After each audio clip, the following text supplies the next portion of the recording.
Vamos lá. Vamos lá. Sobre adoração.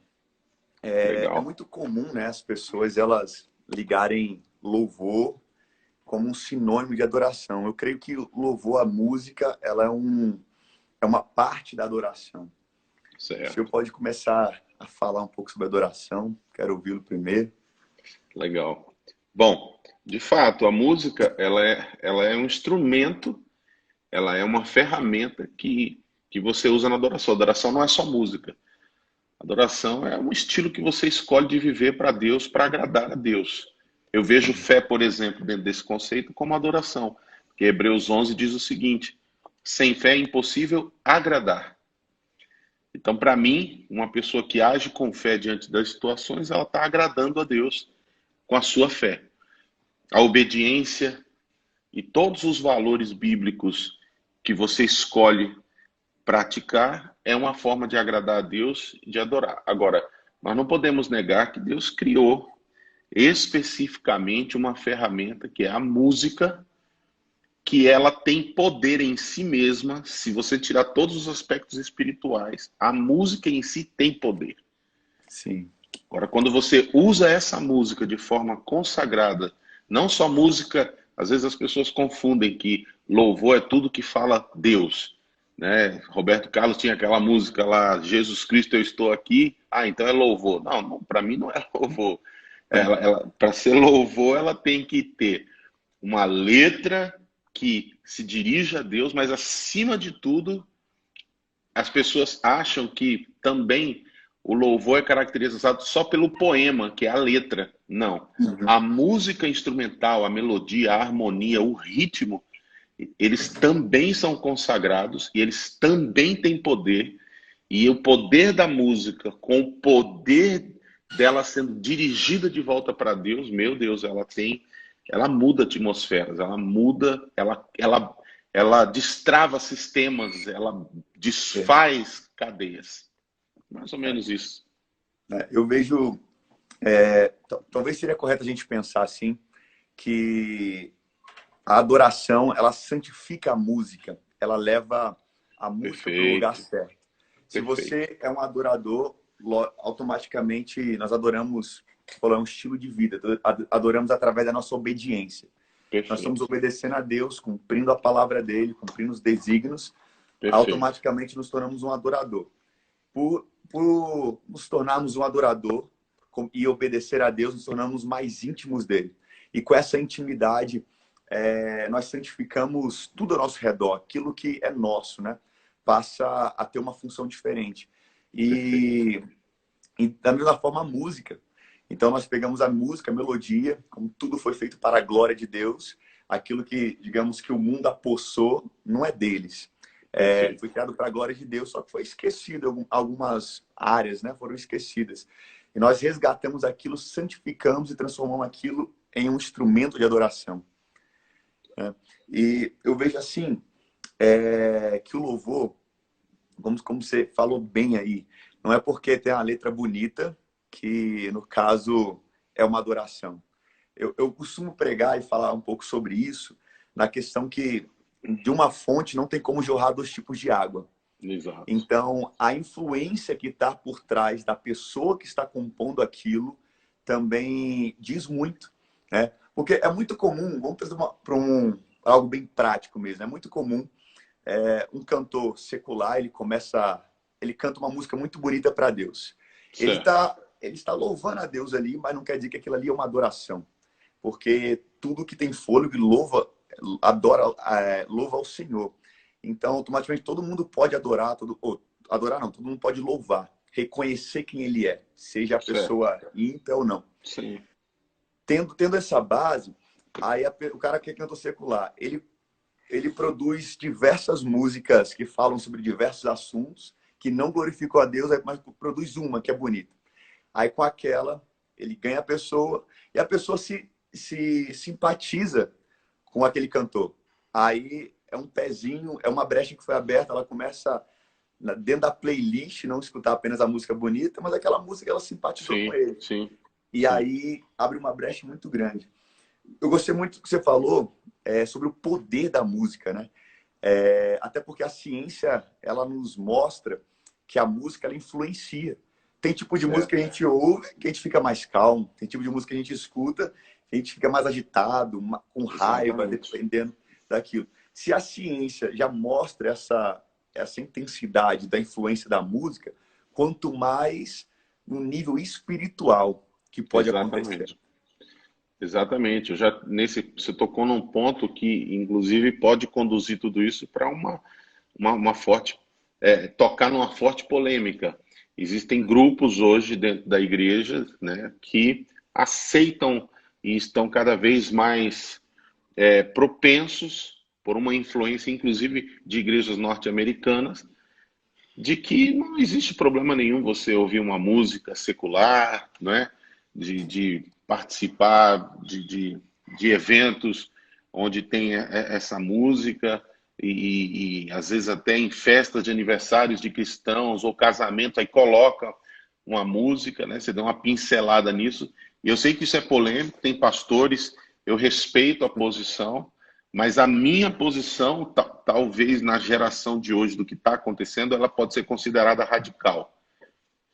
Eu me baseio em Salmo 87, que diz que todos os levitas e cantores dirão: todas as minhas fontes estão em ti. É justamente por saber o poder que existe nessa música, porque Deus criou a música para ter poder, que eu não posso desconsiderar a influência que ela possa causar na minha vida, ou beneficamente, ou negativamente. Se eu acredito que um louvor consagrado gera poder e pode tocar meu coração, eu não posso ignorar, como a Bíblia diz, nós não devemos ignorar os ardis de Satanás. Eu não sei qual é a influência que vem, porque eu não conheço a vida de uma pessoa que não entregou sua vida para Jesus, e eu não posso saber os efeitos que uma música composta por uma pessoa que não é consagrada a Deus pode impactar na minha vida.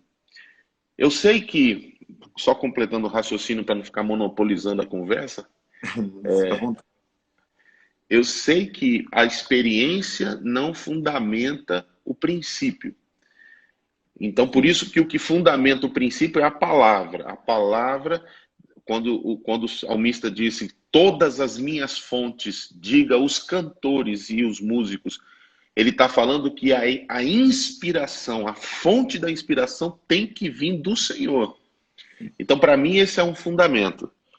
Agora, tendo jogado o fundamento, eu já tive inúmeras experiências de libertações que só aconteceram quando a pessoa, por exemplo, renunciou um determinado cantor que eu via muito, uma determinada banda que eu via muito. É lógico que não é isso, eu não estou dizendo que isso foi a única coisa que fez.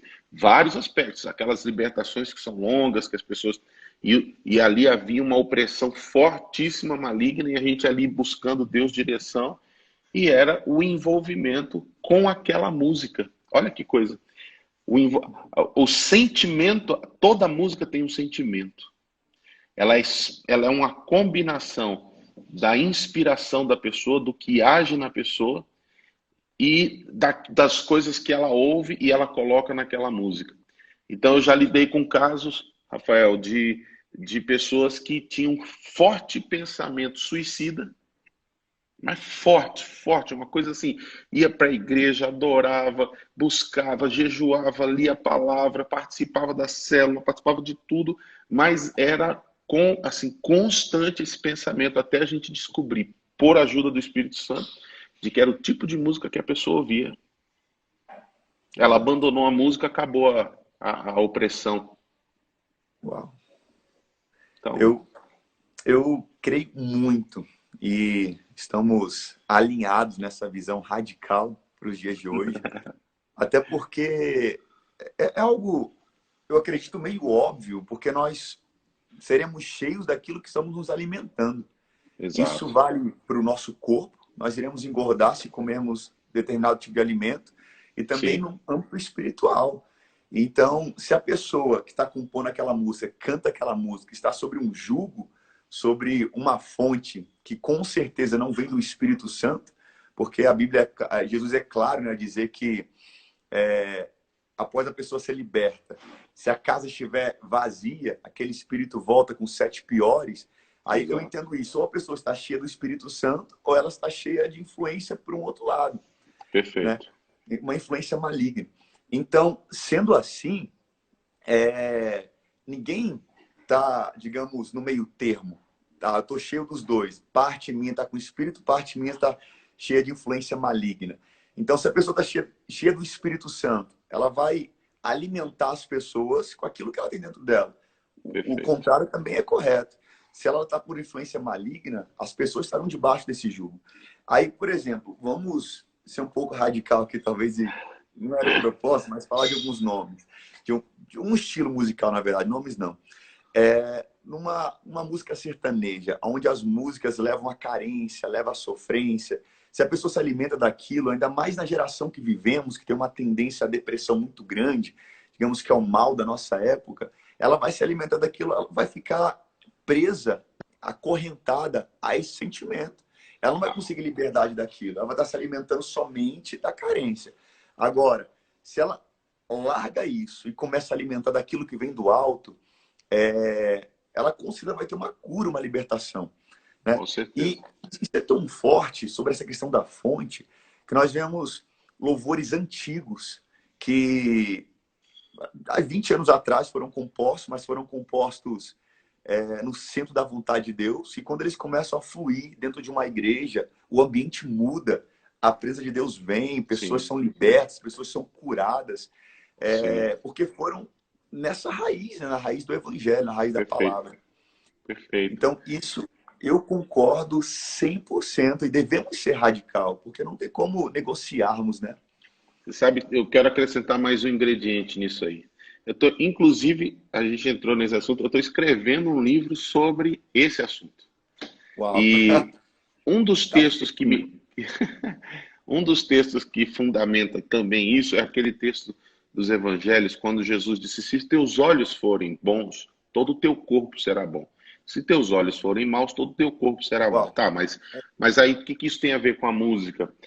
Na verdade, lá no grego, a palavra original para olhos é sentidos interiores. É como se há uma abrangência muito maior só do que para a visão.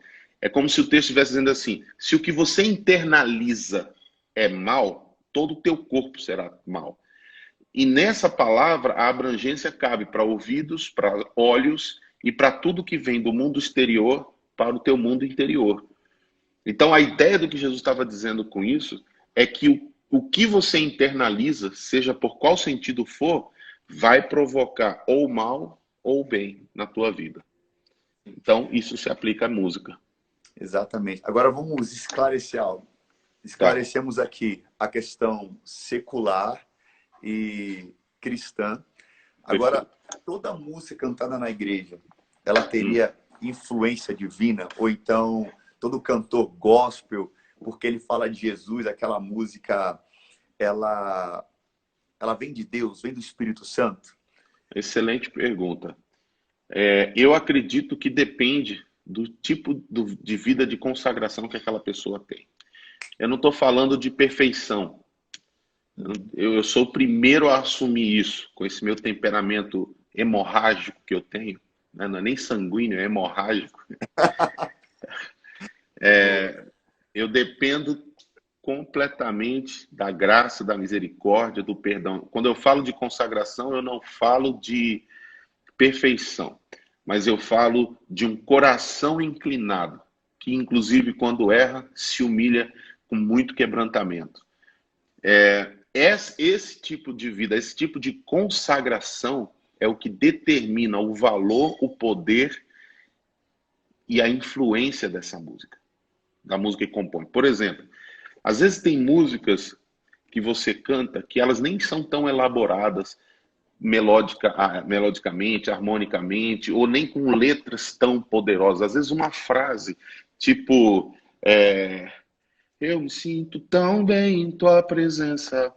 E é a frase que saiu num momento de intimidade, de relacionamento, que você estava orando, estava se quebrantando, e essa melodia fica. Eu tenho comigo que essa melodia que você produz espontaneamente, ela são fragmentos daquilo que é tocado no céu, quando Uau. você está em adoração. Por que que eu creio nisso? Porque lembra quando Paulo diz assim, cantai ao Senhor um novo cântico, cantai no coração. Então esse novo cântico não é um hino, é um novo cântico que está saindo na hora. E aí ele continua dizendo, e assim sereis cheios do Espírito Santo. Então, quando você está em intimidade, você começa a cantar e de repente você começa a ver que tem canções que não é você que está elaborando, é uma melodia que está vindo pronta e você está reproduzindo isso. Eu acredito que você está reproduzindo um fragmento do que está rolando em adoração no céu. E é por isso que você fica tão cheio do Espírito Santo. Eu creio. Uma canção, aí concluindo o pensamento, uma frase dessa que fluiu num momento como esse, que não foi elaborado, fluiu, isso tem uma unção tão poderosa quando você canta, quando você reproduz. Então, eu sou adepto eu já compus canções elaborando, pensando, né, arquitetando, vou colocar esse acorde, vou construir essa melodia. Fica até legal, mas quando você reproduz aquilo que você ouviu, é outro impacto. Sim. Eu, eu tenho a mentalidade, se você achar, se discordar de mim, você pode falar, Manda ver. que a adoração, ela tem que, a música composta, ela tem que ter uma base teológica, ela tem que ter uma base Sim, bíblica. Por exemplo, eu não posso... recentemente ouvimos um vídeo na internet de um rapaz falando que Deus não se limita à Bíblia, que a Bíblia não é somente a palavra de Deus. Eu já creio que a Bíblia é completamente a revelação de Deus, né? Que aquilo ali é a verdade que nós carregamos, a nossa base de vida, de fé, de tudo. sim, E aí, então assim, partindo disso, não pode surgir nada que já não esteja, que tenha uma base dentro da Escritura. Então, a música composta, ela tem que ter uma base teológica. Para nós adorarmos a Deus, compormos algo, vindo do Espírito, aquilo tem que haver um alinhamento com aquilo que já está escrito. Tem que partir de lá. Não que nós vamos apenas repetir o que está ali, mas o ponto de partida, né, o ponto de base é o que está escrito.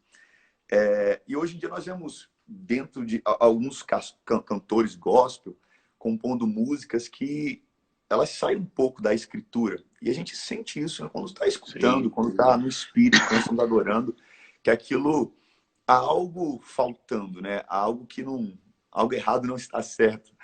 E É. nisso a gente vê que muita gente acaba tomando músicas como princípios de vida, e às vezes essas Sim, músicas, sim. por mais que falem coisas bonitas e não possuem uma base teológica, elas caminham para um lado que Deus não gostaria que elas estivessem caminhando, porque não está de Concordo acordo com a plenamente. palavra. Eu tenho um E exemplo muito específico sobre isso, mas pode continuar. não, pode interromper, vai lá. Não, não, não. Continua o pensamento. Então, e as pessoas começam a entregar a vida dentro dessas letras. E eu vejo hoje em dia, nós estamos cantando muito os nossos problemas, nossas dores. Não que seja errado poetizar, ser poeta e cantar poesias. Por exemplo, deixa eu expor algo que está no meu, algo meu. Se alguém pensar o contrário, tudo bem para mim. Porque as pessoas elas estão cantando uma intimidade com Deus que ela não é tão bíblica. Um Jesus tão próximo que não produz temor em mim. Sim, Por exemplo, partindo do pressuposto de João, que havia uma intimidade de amigo ali entre Jesus e João, de um reclinar a cabeça no ombro do outro, no colo do outro, tudo bem. Aí eu penso assim, aquele Jesus era o Jesus homem, mesmo sendo Deus, ele não estava em posição de Deus, ele não teve por usurpação ser igual a Deus, era um Jesus humano, que veio certo. como exemplo. Quando João tem um encontro em Patmos com Jesus, ele já tem um comportamento completamente diferente. Quando ele vê os olhos como chama de fogo, ele não deita no colo de Jesus. Pelo contrário, ele cai com seu rosto em terra, como se ele tivesse morto, porque produzia um temor. Então, essa Perfeito. intimidade bíblica, ela gera um temor. Assim como Isaías também fala. Então, se cantado muita poesia sem uma estrutura teológica, sem uma estrutura bíblica por trás. Isso é perigoso, nós darmos se formos dar vazão a isso, porque as pessoas vão se prender a essas canções, vão se prender a poemas que são gerados por dores. E tudo bem, às vezes eu posso até compor algo que vai ser evangelístico, contando a minha história, contando da minha dor, até porque nós vivemos um tempo bem diferente do tempo judaico, né? Onde não havia separação entre cultura, política e religião. Naquela época era tudo unificado. O governo adorava a Deus, os reis adoravam a Deus, a cultura era com base na lei de Moisés. Então era tudo unificado. Hoje nós não temos uma cultura santa fora da igreja. Nós não temos uma política santa ainda fora da igreja. Então, por isso que há essa separação. Mas quando a gente, se fosse pegar naquela época, as pessoas cantavam histórias, os gregos faziam isso dentro das suas religiões, os vikings cantavam histórias através de canções. Eu acho aí até legal. Agora, quando eu trago essas histórias, minhas dores pessoais, e começo a empurrar para os outros adorarem, eu estou meio que aprisionando essas pessoas dentro das minhas dores também. E aí, o que muda? Eu acho que muda o foco um pouco. Da adoração não está chegando a Deus e ela está apenas falando de mim, de um modo Entendi. que, sem uma base teológica, sem uma base que Deus nos ensinou Entendi. como adorar. E aí Entendi. gera uma prisão ao meu redor e eu fico preso dentro daquele problema. Porque eu vejo assim, ó, se uma vez que nós temos um problema, somos curados e sarados dele, nós não precisamos voltar mais nele. As cicatrizes vão ficar lá para mostrar a glória de Deus. Porém, se eu ficar remoendo essa dor, remoendo ela através de canções, eu vou ficar escravo dela. Tá, olha só. Existem dois lados da moeda nesse aspecto que você está, pelo menos que eu enxergo. Pode até ter mais lados, mas eu entendo o seguinte. De um lado, a música ela é extremamente inspirativa, certo? Uhum. E muito da música, o resultado da música tem a ver com a relação da pessoa consigo mesmo e com Deus, certo?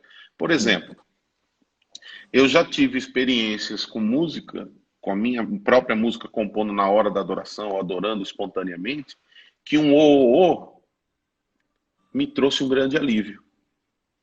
Um Uhum. ô era uma melodia que veio da inspiração daquele momento e que aquele ô para mim foi como um cântico de vitória, foi como um cântico de libertação, foi como um cântico que trouxe refrigério. Agora, o outro lado, é importante que você, quando trabalha com essa questão, você ensine aos músicos a que eles precisam ser inspirativos. Agora, o outro lado da moeda é que falta pastoreamento para os músicos.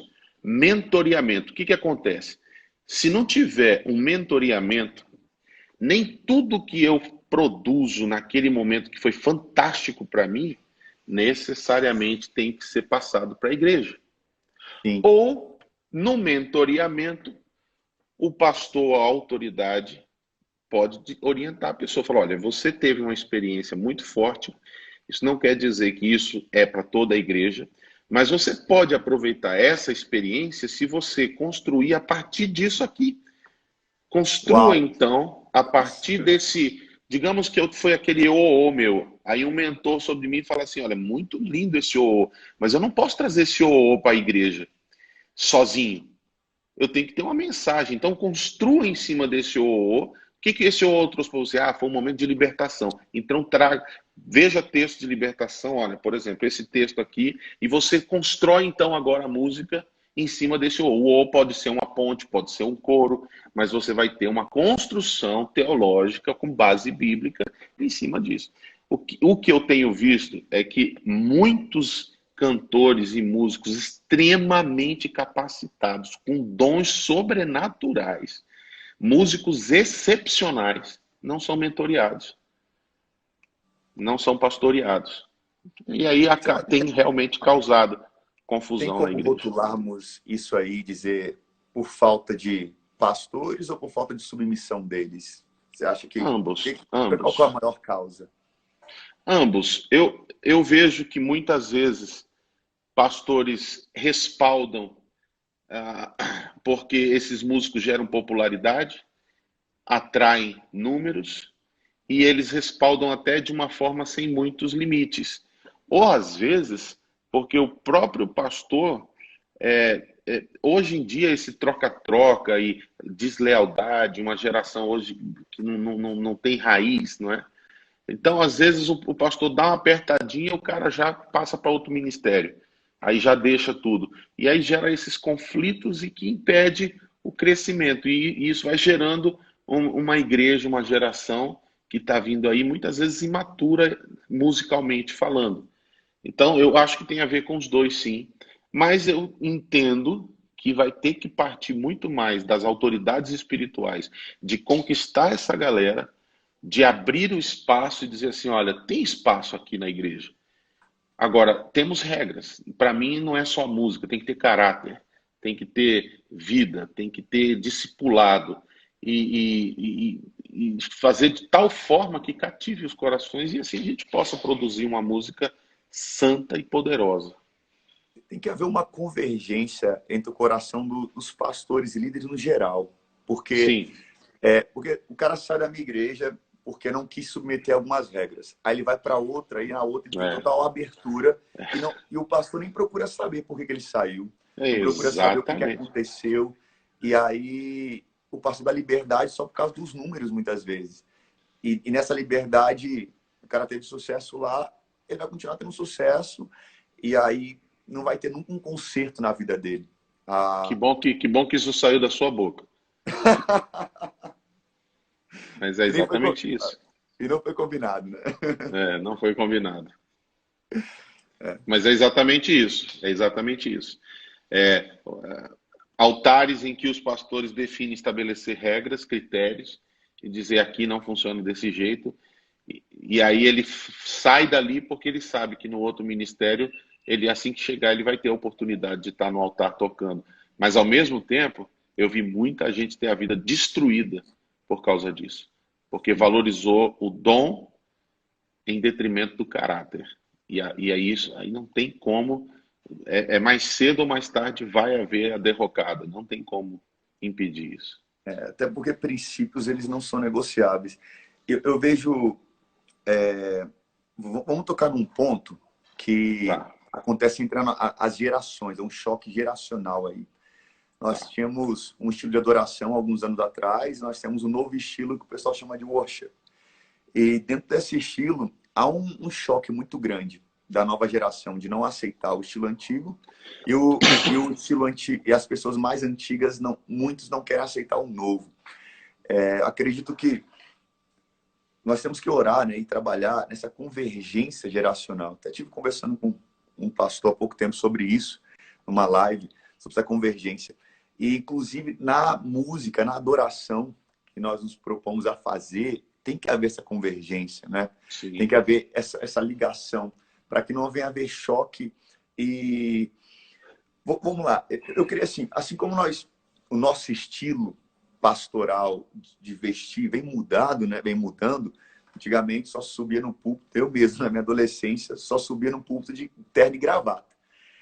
Hoje em dia eu já vou com uma camisa polo, com uma camisa florida, sem problema nenhum. Porque houve uma mudança de costumes. E tudo bem, né? Daqui uns dias vai ser um outro estilo. E na mesma ideia, a música, no estilo musical. Só que eu não posso criticar antes de estudar a letra e ver essa base teológica que nós conversamos. Até porque se nós formos cantar algo que não tem contexto bíblico, nós vamos dar margem para heresias. Aí vamos sim, estar cantando heresia dentro das nossas igrejas e defendendo, porque é um estilo novo. Não, peraí. É o estilo novo, mas qual que é a base desse estilo novo? Qual que é a base fundamental disso, teológica? Tem direcionamento dentro da palavra? Então, acho que tem que haver uma convergência da geração passada com a atual em relação à palavra. Porque se nós aceitarmos isso dentro das escrituras, eu acho que vai um fluir muito bom, muito lindo, sim, né? sim. Porque nós temos aí um tempo de sucesso com a geração passada e um tempo que está se começando com a geração nova. E então, se juntarmos os dois, a geração nova não vai precisar ter que quebrar tanta cabeça. Eu defendo a ideia que é mais fácil continuar algo do que começar do zero, né? Uhum. Eu tenho até um amigo da Deus é Amor, ele é neto do pastor do Davi Miranda, ele está começando uma revolução dentro da Deus é Amor, porque ele veio com essa ideia nova. E o que Deus tem direcionado para ele é essa questão da transformação. Porque seria muito apropriado para ele pegar e sair e começar algo novo. Sim. Mas a continuidade, ela é mais eficaz, eu vejo assim. Mas para isso acontecer tem que haver uma convergência, porque ele é muito criticado dentro do trabalho que ele faz, por essa questão mais renovada. E nessa crítica, ele sofre muito, deve sofrer muito com isso, né? Mas a persistência e se submeter a uma autoridade gera muito mais frutos, né? Do que simplesmente pegar e sair fora e começar algo do zero. O bom mestre tira do seu baú as coisas velhas, mas também as novas. Eu acho que a adoração, ela não precisa ser uma reinvenção todo mês. Ela tem que ter raízes, ela tem que ter bases. Você nunca começa... Ninguém é independente na sua produção. Todos nós somos influenciados por alguém e por pais. Aliás, quando você pega na Bíblia, em 2 Crônicas, o modelo de Davi, que é onde está baseado o livro que eu estou trabalhando, Davi faz questão, em Crônicas, faz questão de colocar toda a filiação de todos os que estavam envolvidos nos rodízios, sejam os porteiros, os cantores, os músicos, todos eram filhos, e você conseguia traçar a linhagem dele até Levi. E por que isso? É chato de ler aquela parte, é demorado, mas aquilo é uma mensagem naquilo.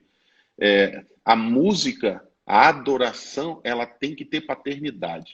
Ela tem que ter uma história. Ela tem que ter um legado. Nem a nova geração pode ignorar dizendo que nada para trás presta, e nem a antiga geração, que somos nós, os nossos pais, pode dizer que essa nova que está surgindo não funciona. Não, ela tem que ter um casamento. E é só o Espírito, e só a unção de Deus, o Espírito Santo, promove essa união. Porque se tiver unção, você pode cantar Ele exaltado, o Rei exaltado no céu, e vai ter unção. E você pode cantar uma coisa extremamente nova lá, mas tem que ter unção, tem que ter presença de Deus. E esse, para mim, é o principal critério. Tem que ter presença de Deus. Porque se tiver presença, quer dizer que Deus está aprovando. Sim. Agora vamos... Essa questão da presença de Deus. Eu vejo uma confusão muito grande, por falta de conhecimento e maturidade, entre a presença e a emoção. O próprio John Wesley, ele falou no fim do ministério dele que ele parou para refletir e falou assim: onde estão as almas que foram salvos no meu sermão? Para onde elas foram? Ele chegou à conclusão que muita gente aceitava Jesus pela emoção do momento, né? Certo. E a música, como nós comentamos no início, ela tem esse poder de trazer a emoção.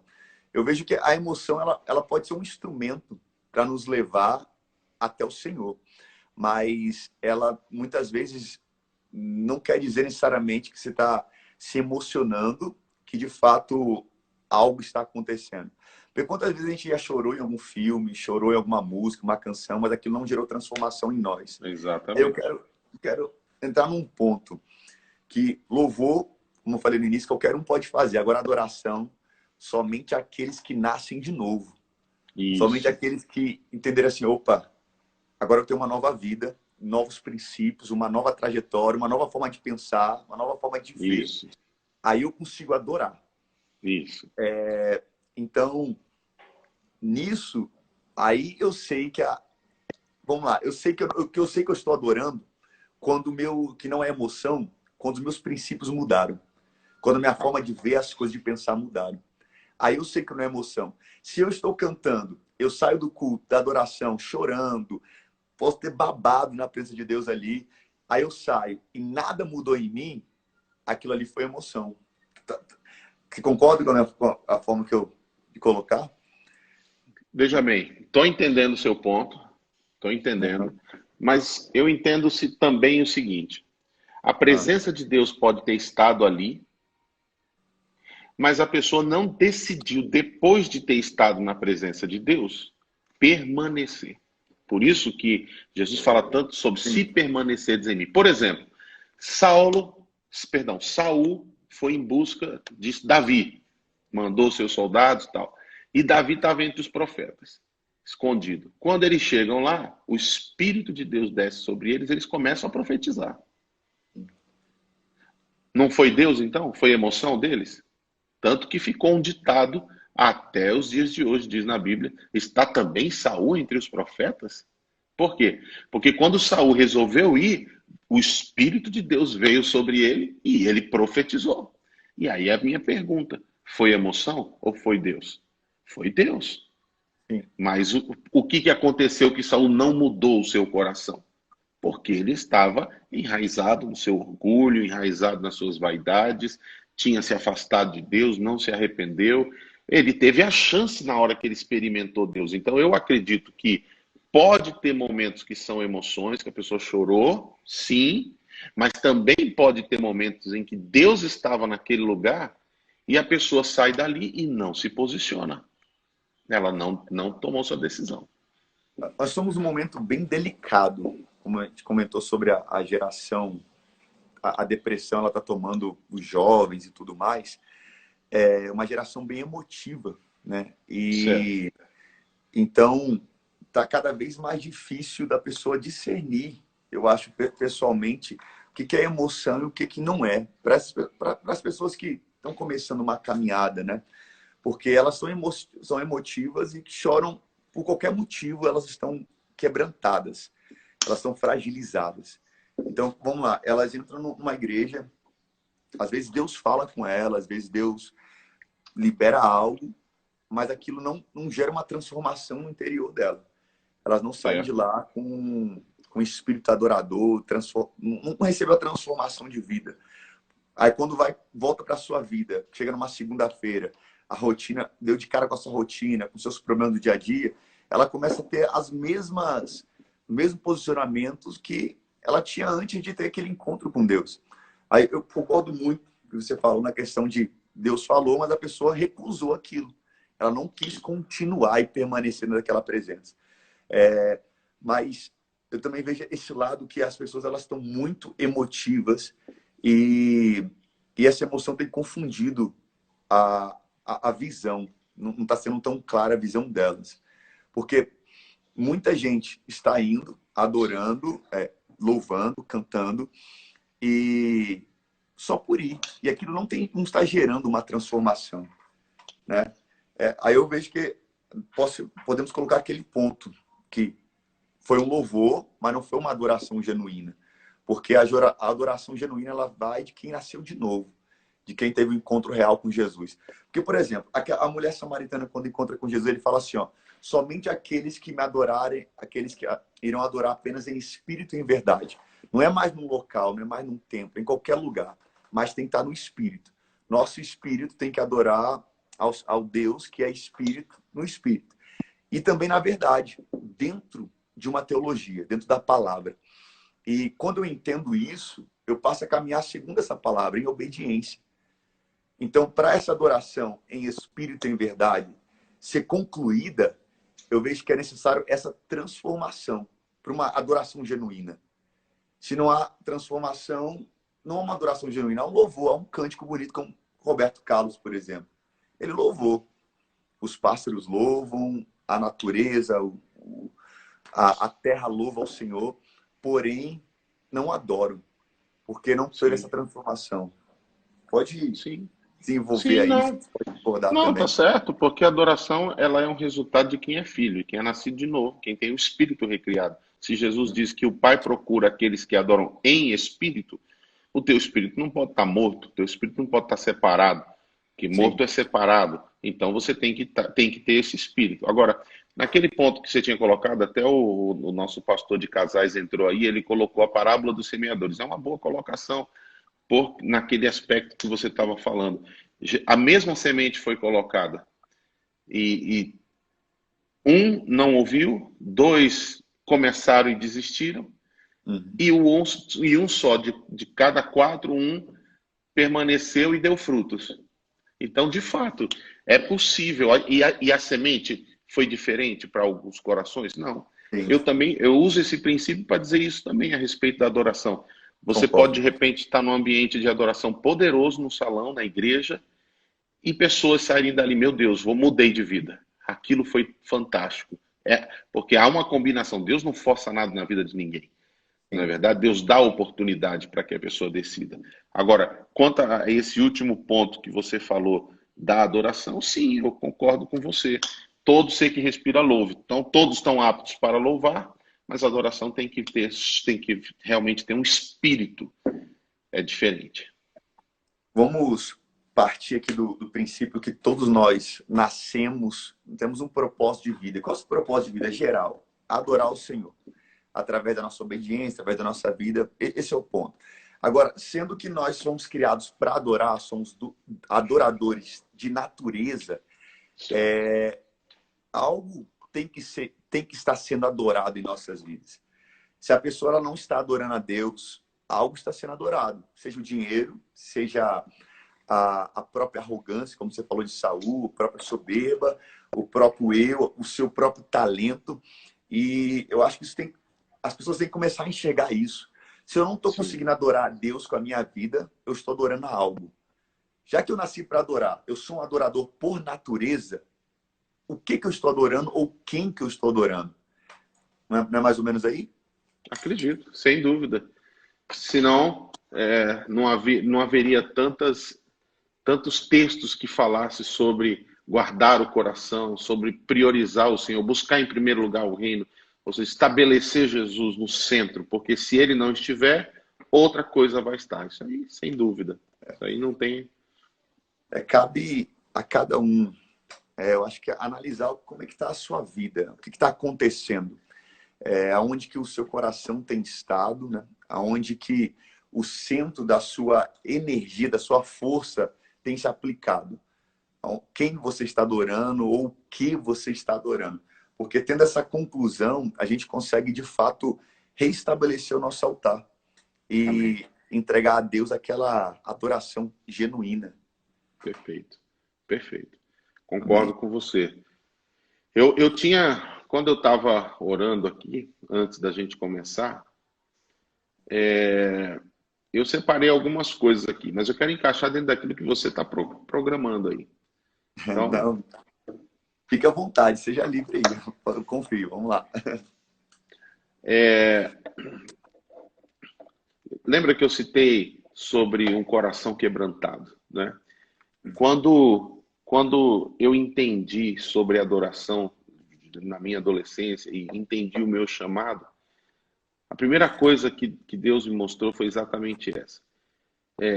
O que Deus quer, em primeiro lugar, é esse coração quebrantado. Um coração contrito. Deus não despreza. É espetacular. Eu tive experiências também ao longo da vida com pessoas que, por exemplo, estavam envolvidas com drogas. E eu trabalhando para recuperar essa pessoa. E às vezes a pessoa tinha acabado de usar a droga e a gente estava junto ali porque me chamou para vir ajudar e tinha acabado de usar, aí a mãe, a esposa, pastor, vem aqui, tá? A gente foi.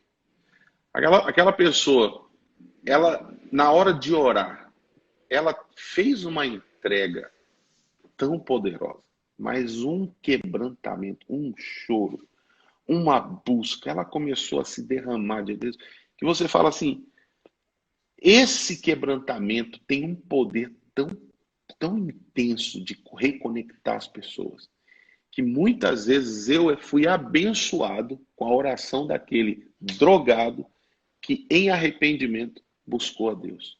Uau. Dentro desse aspecto é que eu falo que eu vejo muito pouco adoração e cânticos que levam a isso, que Hum, levam a se arrepender. Eu me, arrependimento. que fala que é construído num ambiente de coração contrito. Que para fazer essa canção ou para trazer esse tema, eu não preciso ter pecado.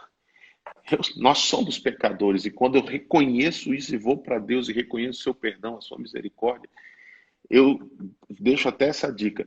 Isso muda a atmosfera na igreja. Às vezes, né, eu sei que a gente foi por um lado aqui, mas é porque foi algo que foi um texto que o Senhor colocou no meu coração sobre desde quando eu entendi o meu chamado. Essa faz toda a diferença. Esse coração contrito, esse coração quebrantado é um sacrifício que é agradável a Deus. Independente do que você é, do que você fez, quando você se entrega. E se as igrejas, se nós focássemos mais, pelo menos para começar os cultos, gerando esse ambiente de quebrantamento, eu tenho certeza que a atmosfera seria outra. Porque isso é uma chave, né? Sim, sim. Então, o que você acha? Eu acho que está 100% certo, porque eu vejo que, bom, nós estamos vivendo essa crise toda que estamos vivendo, eu estou vendo as pessoas tendo um choque de realidade, porque muita gente estava preocupada consigo mesmo, né? Então, assim, construir, crescer. Aí, de repente, veio uma crise e falou, opa, não é bem assim, você não tem o controle da situação como você achava que tinha.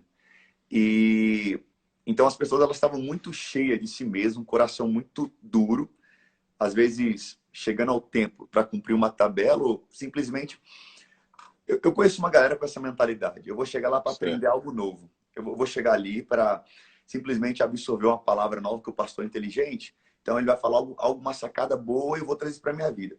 Só que as pessoas não estavam chegando com o coração contrito, com o coração arrependido, com o coração quebrantado e dizendo assim, ó, Senhor, eu estou entregue.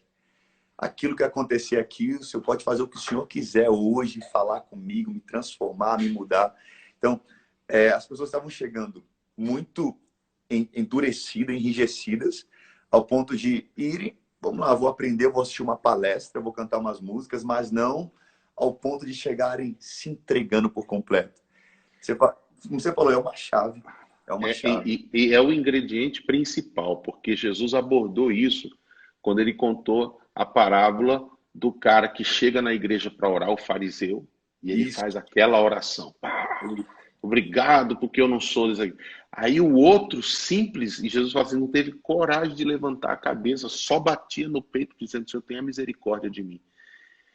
E a declaração de Jesus é espantosa no final, porque ele diz assim, esse cara saiu justificado. O pecador saiu justificado. E quando Jesus usa a figura de um fariseu, é porque o fariseu ele era perfeito nos seus atos, no cumprimento das regras da lei, eles eram irrepreensíveis. O próprio apóstolo Paulo falou, olha, se é para falar de lei, eu sou fariseu. A grande questão é que Jesus estava falando assim, vocês são muito perfeitinhos, mas o coração de vocês, que é exatamente Salmo 51, 17, que foi o cara. Aí você coloca na balança todas as coisas boas que você faz, não pesam tanto quanto um coração que se humilha, ainda que faça tudo errado. Isso é muito Sim. forte. Agora, como que você pode falar de uma adoração a Deus, como já que é o assunto da live, sem você considerar essa chave primordial?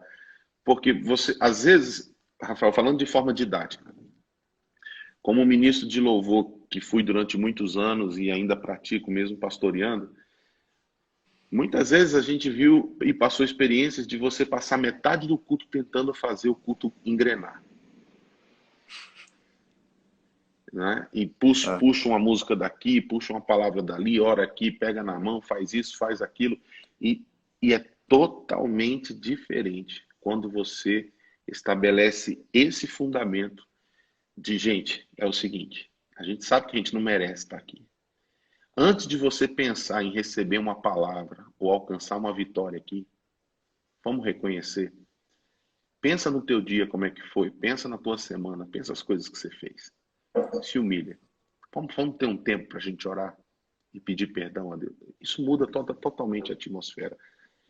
A vontade de adorar é outra. É uma coisa impressionante a aplicação desse princípio. Então, eu entendo que esse valor de Salmo 51, 17 é um dos principais ingredientes, é o fundamento para você chegar numa adoração que a gente tanto sonha em ter em todos os cultos, onde todo mundo está tomado, rendido, chorando, pulando, mas é porque a gente quer chegar nisso, mas quer pular esse valor, entendeu? Do quebrantamento.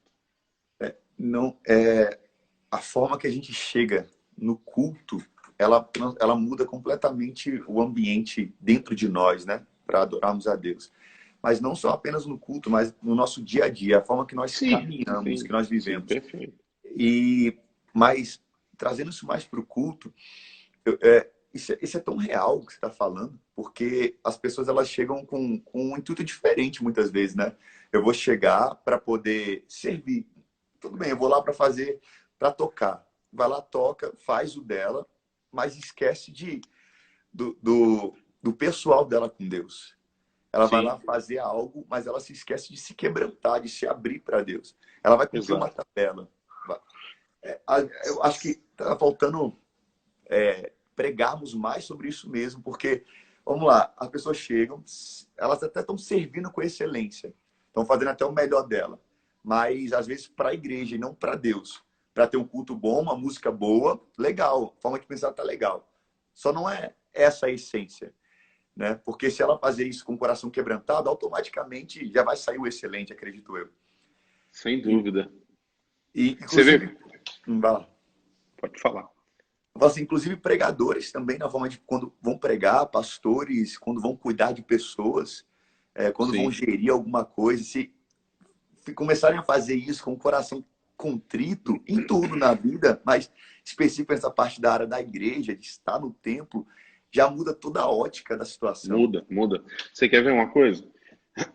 Sabe quando a gente geralmente faz isso? Eu não estou criticando nem julgando, eu sei que tem muita gente que faz isso que eu estou falando, e quando eu falo isso, às vezes é até como uma autovigilância. Sim, Mas muitas vezes a gente faz isso lá na hora da ceia. Gente, olha, a mesa do Senhor está aqui, né? Isso depois da pregação, depois do dízimo, depois do louvor, depois do cumprimentar os irmãos. Você já veio pisando dentro da casa e sujou a casa inteira. E quando chega lá no quintal, você quer tirar o sapato para não sujar mais. Você já sujou tudo, né? O que nós fazemos na ceia deveria ser o início de tudo. O que nós falamos para a ceia.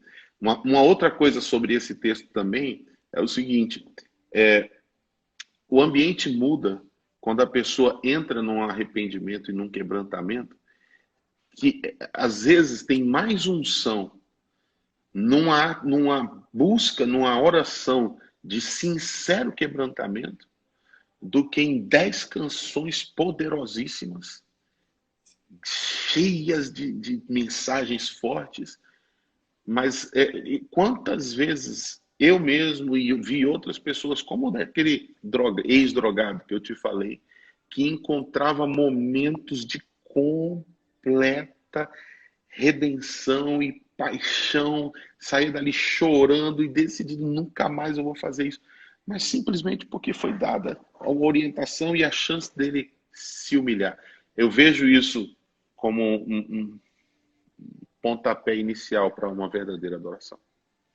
eu acredito que parte desse princípio, Parte desse princípio. porque se você está quebrantado, você começa a se tornar mais disposto também. Perfeito. Porque uma hora que você está com o coração rígido, você não consegue absorver nada novo. E o evangelho ele é completamente novo, né? São É, boas novas. é, Então, como é que eu vou absorver esse novo que está sobre mim, essas novas promessas, essa nova é forma de verdade. viver, estilo de vida, se o meu coração, o meu terreno, ele não está bem adubado, a minha terra não está macia para receber esse novo que está chegando. Então, Perfeito. deu um boom aqui na minha cabeça Ó, só um e te toque. aponto. Você sabe que vai fechar a live, né? Daqui a 2, 3 minutinhos. O que você vai Sim, fazer? A gente volta, não volta? O que você quer fazer? eu quero ver o que você preparou aí. Eu quero ouvir mais. Ah, é? Esse Quer ouvir ponto aí. mais? Eu quero ouvir Então mais. vamos, então vamos deixar combinado aqui, ó, porque a hora que fechar, fecha de vez, né? Não avisa, você sabe, dá só aquele. Você Aham. volta? Eu volto. Quer voltar? Por mim, eu volto. Então vamos voltar. Então pode continuar falando aí que o teu servo ouve.